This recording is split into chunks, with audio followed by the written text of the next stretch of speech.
I don't think anyone in the country knows about this man. So I started looking into this, Joe, and what I found is that Mr. West, as we'll refer to him, has figured out an industrial embezzlement scheme through the Department of Justice involving an endless slush fund of settlements.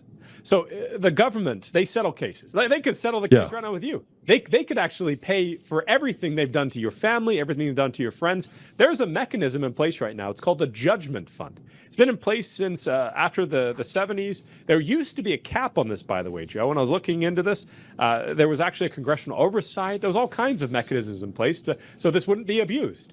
Well, this was kind of eliminated around this about in 1977. The parameters of control were eliminated. I've spoken to several congressmen since breaking this story about this fund, and they've all told me, even Representative Steve King said, this fund is secret, and you can't crack it. The only way you'll find anything about it is you got to look at the actual public reporting from establishment outlets about settlements.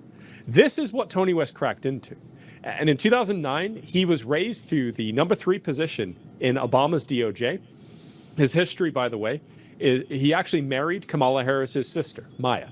So he's in the family, he's part of the inner circle. He served as an advisor going back to her district attorney and her attorney general races in California.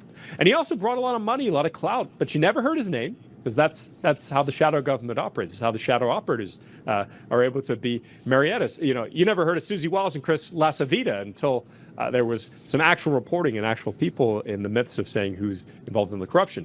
In regard to the Chris Lasavitas and the Susie Wileses of Kamala Harris, it's Tony West.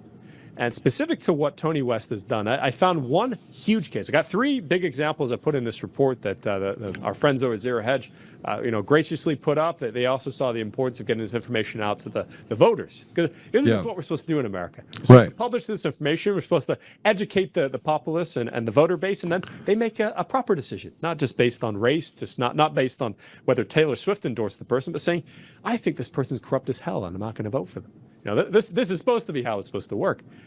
But in respect to this information, I found in one case alone, Tony West, he was put in position basically to win cases for the Department of Justice. That's his job as head of the Civil Litigation Division. He's supposed to win.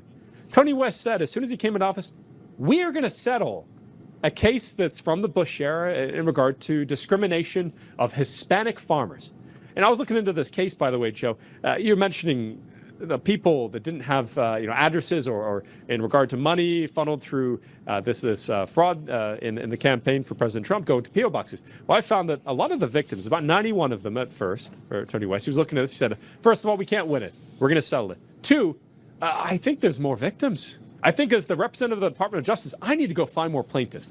So he found blacks, he found American Indians, he found women. He inflated this case to where it was going to be a victory for the Department of Justice, to instead be a $4.4 billion payout with at least $60 million in lawyer fees going to a Democrat Party operative, a man that actually served in the Biden and Obama transition team. His name is Joseph Sellers.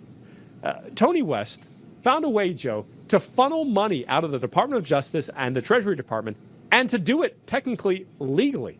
This is illegal by any fair person's look here. Because, again, he was involved in something that was both ethically and from a duty perspective, completely against the contrary of his oath of office. But Tony West, nonetheless, found a way to do this. And he pulled it off, not just once, but about 40 times. The cases I found, Joe, this is the worst one, the $4.4 billion payout in 2012. It gets so much worse. There was also a bank crisis payout. A lot of people, maybe, Joe, you're involved in real estate, you're involved in a lot of property ownership. People got wiped out. Conservatives got wiped out in the housing crisis of 2009 and onward. And here's the thing: there was a payout back to property owners, people that lost money on flipping of houses and buying a property ahead of time. There's a lot of corruption involved in this stuff, but there was money that went out to try to cover the losses. First of all, Tony West said, I'm going to bring this DEI mentality right into the Obama DOJ. We thought it was Eric Holder. We thought it was Obama doing this. No, it's actually a man named Tony West who's now backing Kamala Harris.